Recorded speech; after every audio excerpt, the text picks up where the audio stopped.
And I know I got several of the oil company people very excited about it because I showed them that they could go in and they could generate 4 to 8 megawatts of power using the total fluid that's being produced in their particular oil fields. They haven't stepped up to do this because, again, they just want to pump oil and gas. We need another industry to step in, and that would be the power industry.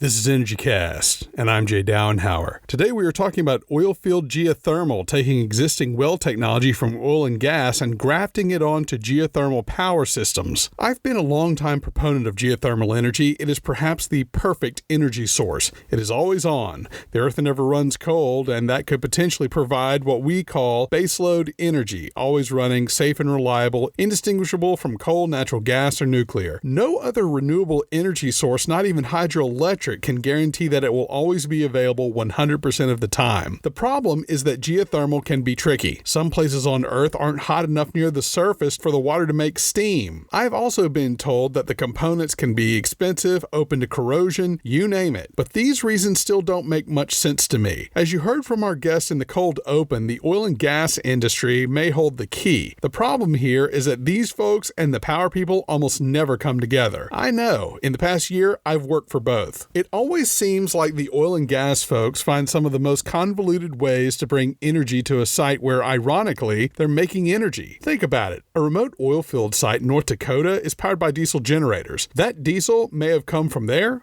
but it also may have come from Saudi Arabia for all we know. Very rarely does this equipment run on natural gas from nearby wellheads, or in the case of the technology today, geothermal energy. An active well pad could potentially power itself just from the heat of a producing oil and gas well. When the well is providing both hydrocarbons and heat for geothermal energy, that's called co-production. That's feasible, but experts, including our guests, say that it might be a little too crowded in there. But producing geothermal energy from a non-producing or abandoned well sparks a lot of possibilities because the well has already been drilled and cased. Now, the problem with an existing well pad is that it wasn't drilled to make geothermal energy. It was drilled to make oil. Well, that is black gold, Texas tea. And no one is thinking about a few kilowatts of electricity, especially if they A, don't have the technology to do it, and B, if there aren't any nearby transmission or distribution lines. Oilfield guys have always had the romanticized version of Jet Rink, the James Dean character in Giant, rolling up on Rock Hudson's place and letting them have it. My welcome in, babe. I'm a rich boy. Me, I'm gonna have more money than you ever thought you could have. You and all the rest of you stinking sons of Benedicts. That's one of my favorite movies. I just had to put that in there. There's also a third way, drilling a new well or a series of wells custom designed for optimum heat recovery. Little did Jet and perhaps the entire oilfield industry know that there may be an ocean of oil, but there's an entire world of geothermal potential just ready to be tapped.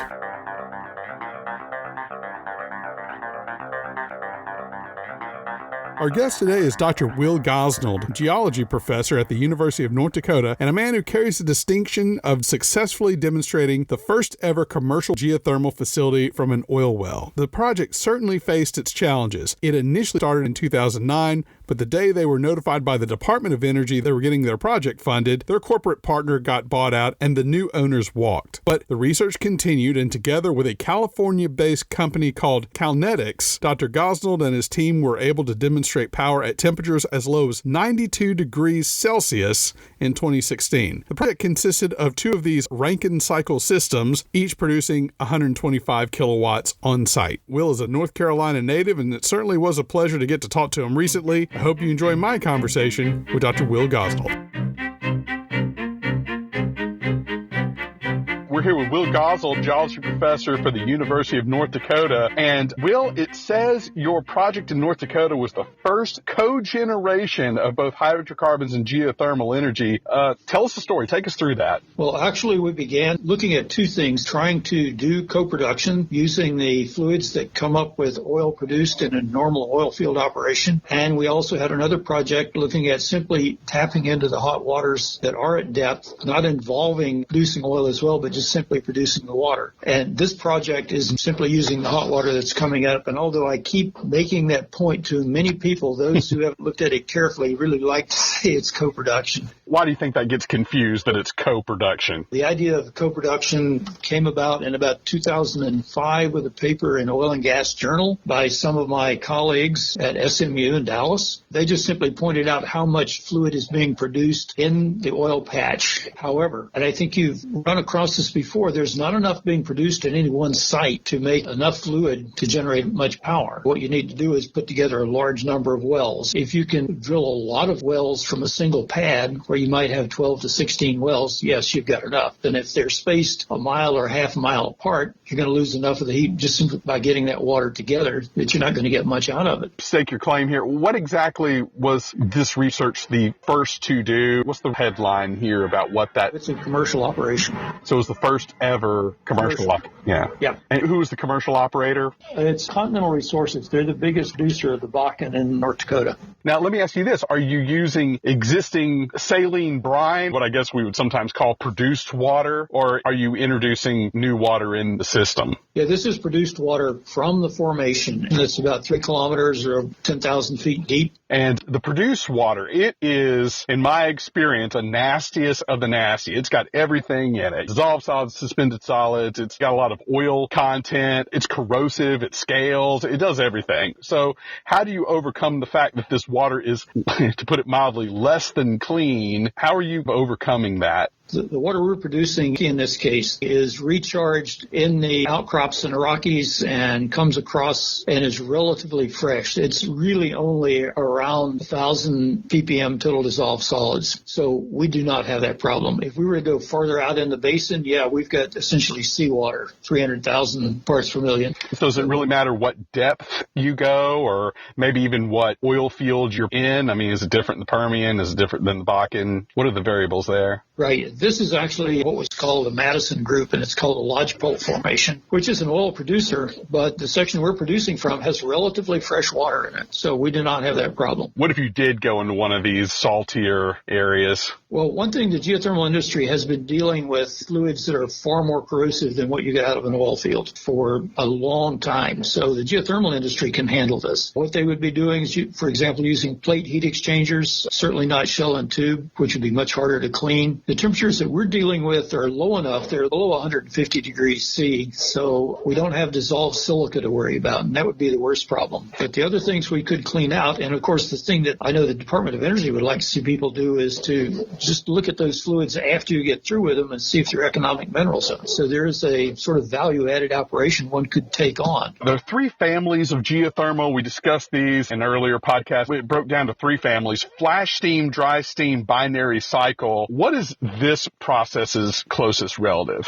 It's binary cycle. And take people through what that is. It's kind of like a heat exchanger, isn't it? Exactly. It involves a couple of heat exchangers. The reason for it is that the water we're producing is not hot enough to flash to steam and generate enough power to be useful. So what we do is we use a working fluid that has a boiling point of about 60 degrees Fahrenheit, really low. And this working fluid runs in a closed loop. It takes heat from the heat exchanger from the geothermal fluid, turns into a high pressure gas that drives the turbine. Then we run it through a second heat exchanger to cool it back down to a fluid and send it back through the system. So it's a closed loop system. And that's what the binary power system is. I'm curious how much difference a horizontal well would make in geothermal energy. That's the technology du jour. I would think that would be ideal. Is there a difference between using a horizontal well versus a old-fashioned vertical well? Absolutely. And that's exactly what we're promoting to developers. And that's what we're using. One of them is 800 and something meters long, and the other one is 1.2 kilometers long. They're drilled horizontally. They're open holes. There is no casing. They're in a limestone formation that's strong enough for the hole to stay open. And that was the next part I had was I'm not an expert on casing, but it's my understanding that a horizontal well, especially one that's been fracked, basically would look like a sideways straw that's had a bunch of pinholes in it. Exactly. So it's okay if the casing is porous for this process. In fact, you'd have to have it that way, right? Depends on what kind of formation you're in. If we were to go into the Bakken formation, and we are working with an oil company right now to try to explore using their Bakken wells when they do become no longer economic to produce. And what the fracking does for them, it just simply creates greater borehole exposure to the resource for the oil. So they're fracking into these tight shales. The system we're using is drilled in limestone. It is a really good water producer.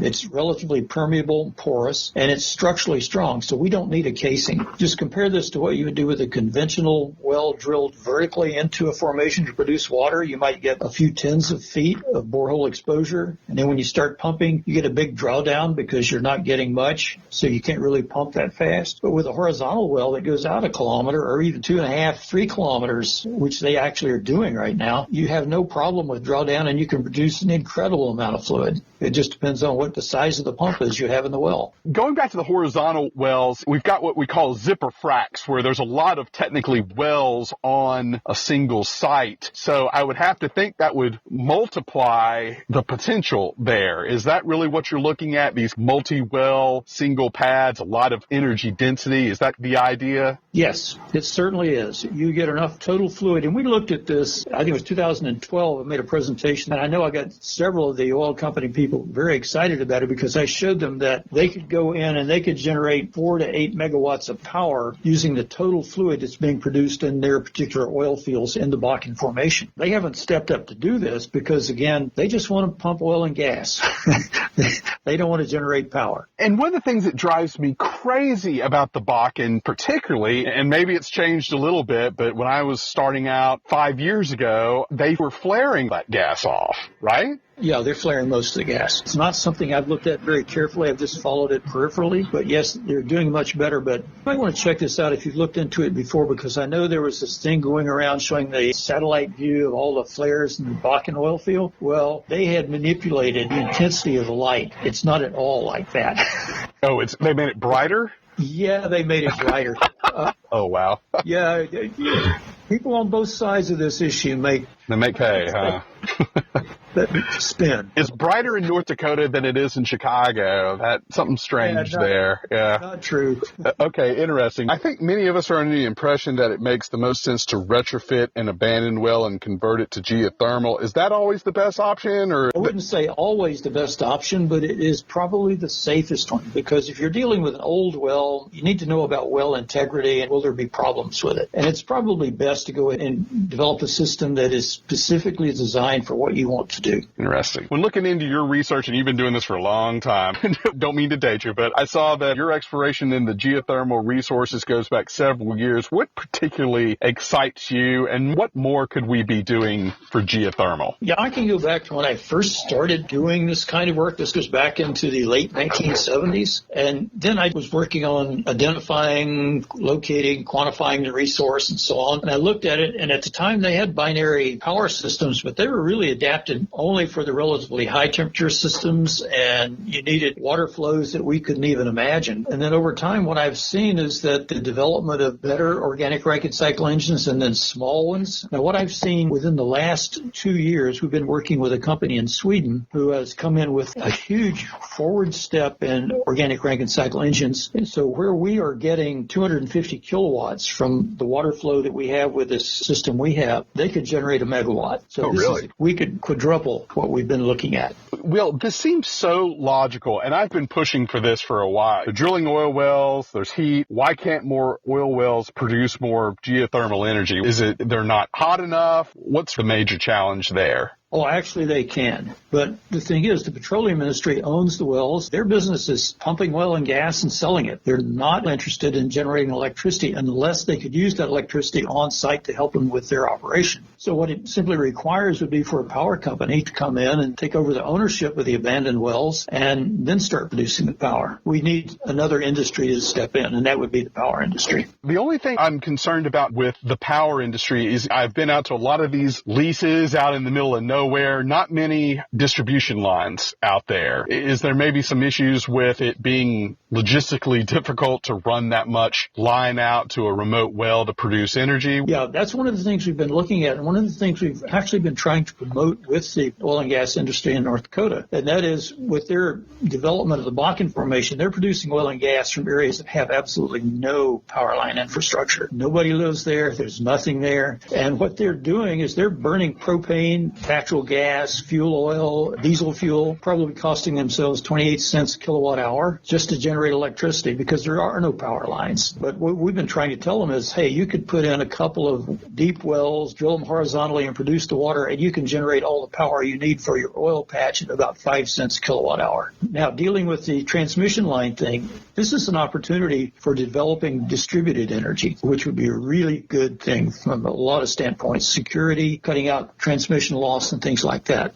And that is for the areas close to the oil patch. Up there in North Dakota, any interest? Who's the utility up there? Basin Electric is a big one that we work with. In fact, they put a lot of money into our geothermal project to help us because they're very interested in it. Great River Energy, a company in Minnesota which has power plants in North Dakota, is also very interested. They've actually come and visited us about our geothermal work, and they're keeping an eye out for it. Montana Dakota Utilities is another one. Then, of course, we have a lot of small power cooperatives. They buy the power from the majors and distribute it locally. Where do you think would be the perfect place to put this? You may be familiar with this, but you have to have the condenser side operating as well as you do the heat exchangers that's taking the heat off the geothermal fluid. The most efficient way to do that is to have a water cool system because water absorbs much more heat much more quickly than air. You've seen air cooling systems. Our system's using air because we live in a cold climate, and that works pretty well. But what we've looked at is, I'll just focus on North Dakota. We could go along the shores of Lake Sakakawea, use the bottom waters as the cooling fluid in the binary cycle. We could generate about 300 megawatts of power from the Montana border over to Bismarck, North Dakota. And that would be base load, renewable. Exactly. From oil wells. Wow. Well, what I would do is what you suggested earlier, and that is we will come in and drill horizontal wells specifically for this rather than using the abandoned oil and gas wells. They may be suitable, but they may not. There are a number right along the Missouri River, especially in the hot spot for the Bakken. Those would be great. Would you consider your research pretty much finished for this technology, or is there another phase that you're working towards now? Well, one of the things we're doing now is we're trying to bring in a more complex system that is using the water we're producing for both power and for space heating and any kind of processing that requires heat. We've been looking at this from the standpoint of we could go into each one of the 4 western campuses that are part of the University of North Dakota system. They could do all of their heating and cooling with geothermal fluids. And this isn't the ground source heat pump system, but this is using that hot water that's maybe 85 to 110, 120 degrees Fahrenheit. But they could do all of their heating and cooling that way, and it would be an incredible use of resources, totally eliminating all of the fossil fuels that they would be using. Much more efficient just to go straight to heat, right? Precisely. Okay. Well, I'm going to finish up with a lightning round of your thoughts on different energy technologies. Going to start with natural gas. It's widely abundant. It's going to last a long time. It's less polluting and more efficient than coal. Crude oil. For years, I've been saying crude oil is too valuable to burn. Nuclear. Too expensive. Coal.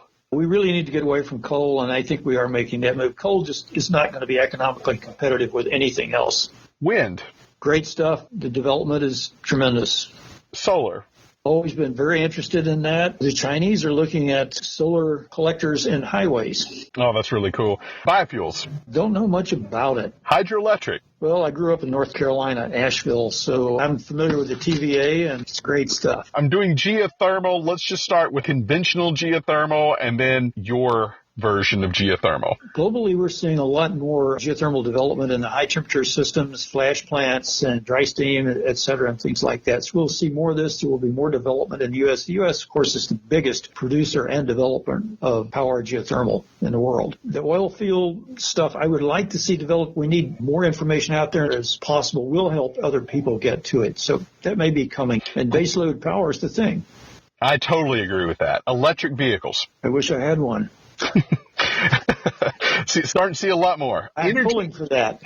Absolutely. Energy efficiency. Yeah, everything we can do, like this company that we started working with from Sweden, I mean, for them to make a 4-fold increase in the power they could generate by engineering design is just tremendous. The more we can do with that, the better off we're going to be. And then finally, nuclear fusion.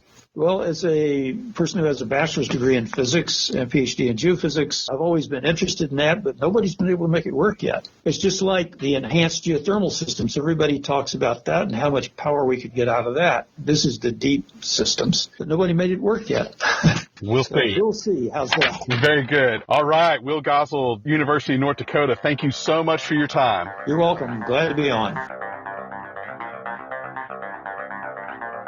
That was Dr. Will Gosnell, geology professor at the University of North Dakota and leader of the first research team to successfully demonstrate commercial geothermal energy from oil fields. We wish him the best of luck on his continued research and hope to see converted geothermal locations in the near future. And I also want to thank former Texas State Representative Warren Chisholm, who I knew during my days working for the Clean Coal Foundation. He was the first person I ever heard talk about the potential of oilfield geothermal more than 10 years ago. It was probably one of dozens of conversations we had around the Capitol in those days, but it's always stuck with me. So, Chairman, thank you for the inspiration, and I hope you're doing well back in Texas. You can check out pics of the project and more at Host Energy on Instagram and online at energy-cast.com. And be sure to rate us on iTunes. That way more people can find us. All guests are sent the raw and completed audio the week of release. So far, no complaints. Music was produced by Sean Stroop at Stroop Loops. That wraps up episode 37. As fate would have it, next week we'll be actually talking to that Swedish company Dr. Gosnell mentioned in the interview. They're making massive amounts of energy from ultra-low temperatures. We'll find out how they do it. Until then, I'm Jay Downhauer. We'll see you next time.